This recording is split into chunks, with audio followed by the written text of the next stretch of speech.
Hey everyone, this is Lenny here. So I just got out of A Quiet Place Day One. I just saw that in IMAX. So I'm actually going to be on my way to spend time with family. So I'm not going to have time to do my whole setup. So I wanted to give you guys a review as soon as I saw this film. So this is the third in the Quiet Place franchise. This was originally conceived by John Krasinski. This film is written and directed by Michael Sarnoski. It's actually funny. Jeff Nichols was supposed to originally direct this, but there were some creative differences, and he ended up directing The Bike Riders, which I just saw and I really did enjoy. But that's kind of an aside. But anyways, this is the third entry in the Quiet Place franchise, and this, as the title says, takes place starting on day one when the alien creatures land on Earth and humanity basically has to figure out how to survive, and basically how to survive is being quiet and everything like that. So this, let's just say this, the plot for this movie is ridiculous, and your mileage will vary in terms of how you enjoy this movie based off of the ridiculousness of the plot. I'm not going to go too much into it because I don't want to get into spoilers, but I'll try to do my best to kind of give you, the basic plot points. So Lupita Nyong'o plays Sam, and she's a terminally ill cancer patient. She's in New York. She's dying. Obviously, she has a cat, Frodo. Sam and Frodo. Oh my God, you can kind of see where this is going. And she's in New York, and basically the creatures arrive, and New York City is the one of the noisiest cities in the world. I think, if I remember, the movie actually starts out with a title card saying that the average decibel level in New York, I think, is at 90, which is like the on average, that's like a scream, just like constantly going. So I kind of appreciated the movie starting out with that, so because it already prepared you, if you already followed the Quiet Place franchise, knowing that the monsters are sensitive to sound, so you're already prepared, saying, oh God, this is going to be a disaster for humanity. But anyways, the monsters arrive, and how that's done was really well done. How they presented the monsters arriving in New York City, just the destruction and the carnage, it was insane. This is a pretty brutal movie. I mean, you see people trying to hide and be quiet, and there's like just dead, mangled bodies like right in front of them, and they have to stay quiet, and people like trying not to have panic attacks and everything like that. So the monsters arrive, and Lupita Nyong'o wakes up. She's knocked unconscious as she wakes up with Djimon Hounsou, and his character, who is reprised from A Quiet Place Part 2. And, he's kind of the one that kind of lets Lupita Nyong'o know that, she has to stay quiet. That's how they survive and everything like that.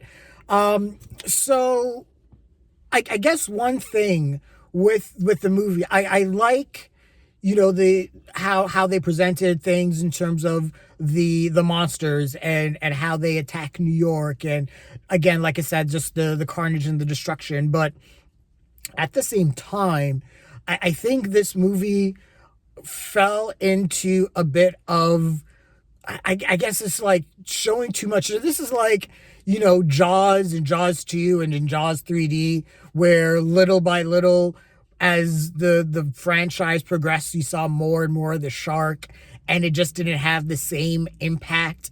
And it's kind of funny because this movie stars Joseph Quinn, and Joseph Quinn I love. He's Eddie from Stranger Things, which is funny because the monsters in Stranger Things really resemble the monsters in A Quiet Place, at least in my opinion. But he's in this, and he's really good.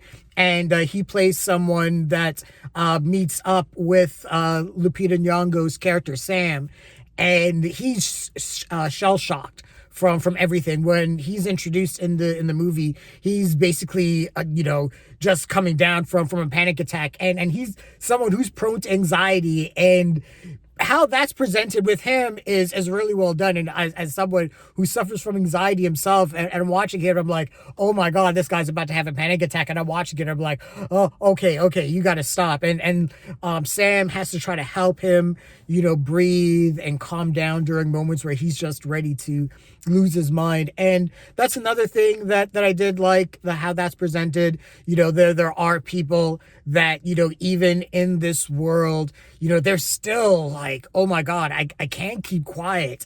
There's a moment when the government basically blows up the bridges because the monsters can't go into water.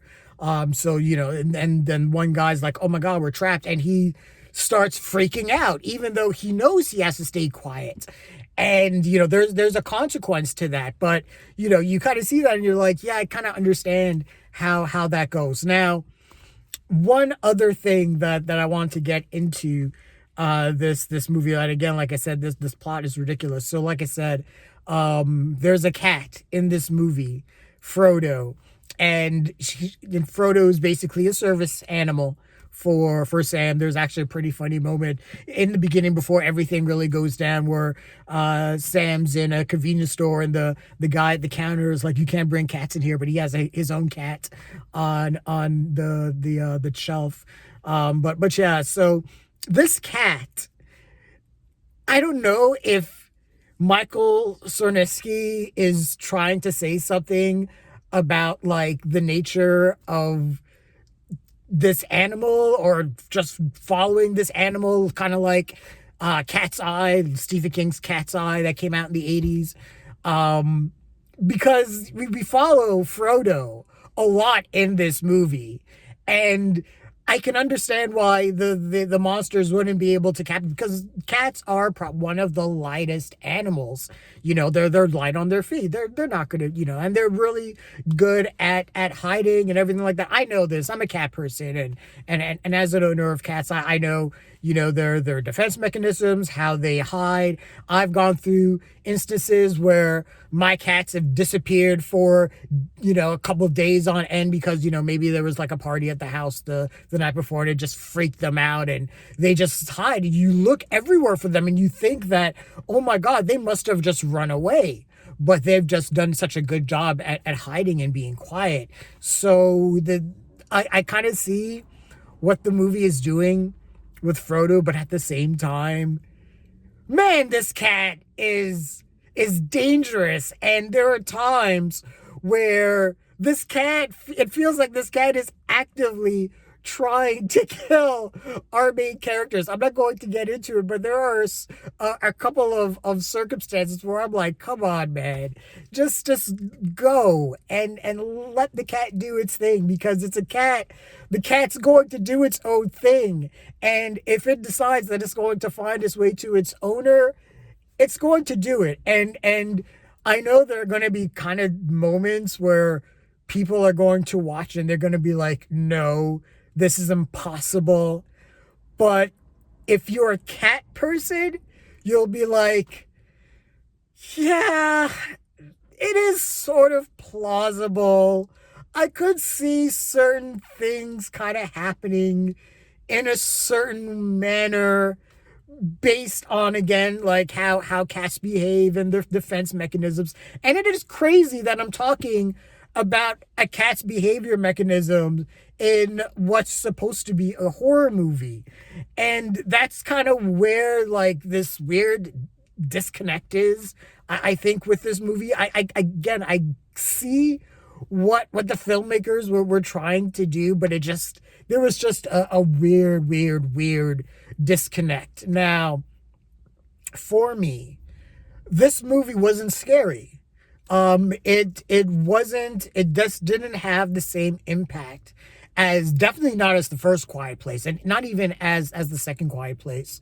And that's just really because, it kind of took away, the main gimmick of the movie, which is, the sound design. And, that first Quiet Place movie that John Krasinski did was basically a silent film.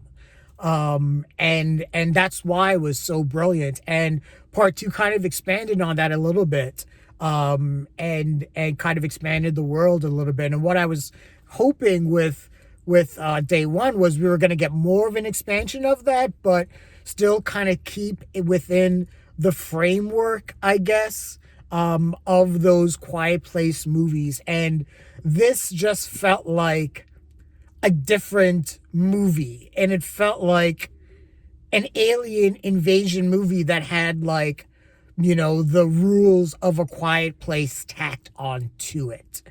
And I guess that's kind of a shame, because there are things in this movie that works. There are really great moments of tension. There are great moments of, just horror. But like I said, it just didn't have the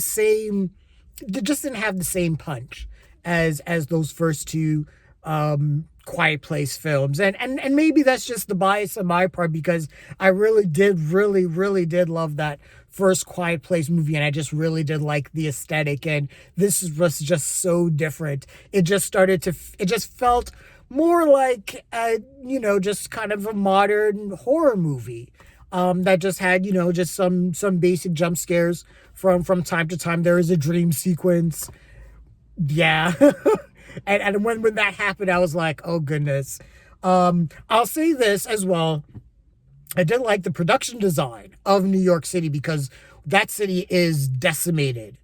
And, the monsters, when they're going off, it's like the New York subway is a runaway train, and it's just barreling through the surface of New York City. That's what it's like when the monsters are going through, and the sound design and everything like that is really well done.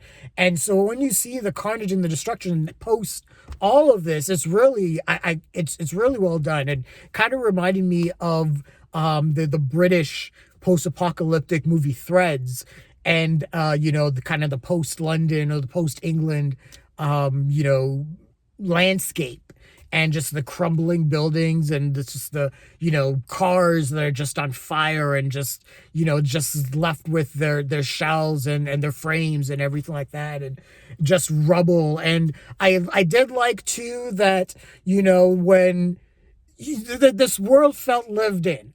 So when it rained, and the rain stopped, it was still wet. These characters, when they were dirty, they stayed dirty. When the only times you would see that they would be able to kind of wash off dirt and grime is when they're, around water, and there are where they're in the rain, or they're in circumstances where water is around them. So I appreciated that this, apocalyptic New York did feel lived in as well. But yeah, it's like I said, it did feel like just a general horror movie. And again, the quest that we find ourselves going on, following our main character Sam. Again, like I said, when you discover what she wants to do, and the journey that she goes on, like I said, you may or may not roll your eyes at this, because I admit it's crazy. And I understand at the same time why the filmmakers and why Sam, the character, would do what she's doing, why she's deciding to go in the direction that she's going, why she's chosen to go on this particular journey while the world is falling apart. I get it, but I think that it just didn't have the same impact. There were moments where I think the filmmakers were trying to have big moments of profound, have a profound impact, and it just didn't hit as well. And I think it just didn't have the same impact again as those first two movies. And there were times where we would see some characters, they would make stupid decisions, and you would just kind of roll your eyes and be like, why would you do that? And so it happens. And I would say that I'm a little disappointed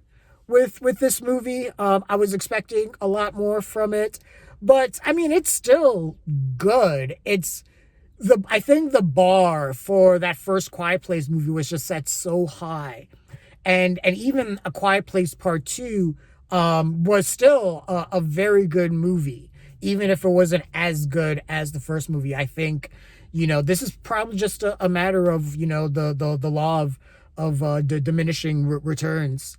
So hopefully, we'll kind of get back on track with another Quiet Place entry. I wouldn't be surprised if we probably go back forward in time and get back to Emily Blunt's character, and her family, and follow them. I'm kind of. I kind of, after seeing how everything started, I'm like, okay, I've seen it, and I kind of want to go back to the original world that we saw. I think I'm more interested in that world and that dynamic. So that's just how I feel about the movie. And yeah. But I wouldn't say that this is.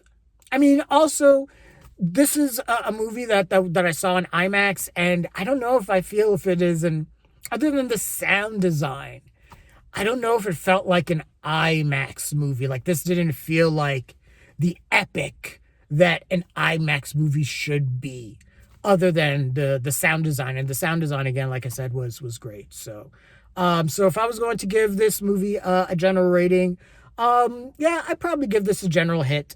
Yeah, just kind of almost just a little bit above average. But yeah, yeah, that's that. I guess that's kind of how I would frame how I would feel in a word. Yeah, that's okay. It's okay. But yeah, those are my general thoughts and feelings on A Quiet Place Day One. What did you guys think of the movie? Share your thoughts, leave your comments, like the video, subscribe to the channel, and don't forget to hit that bell icon so you can get notifications as well. Thanks a lot, everyone. Take care.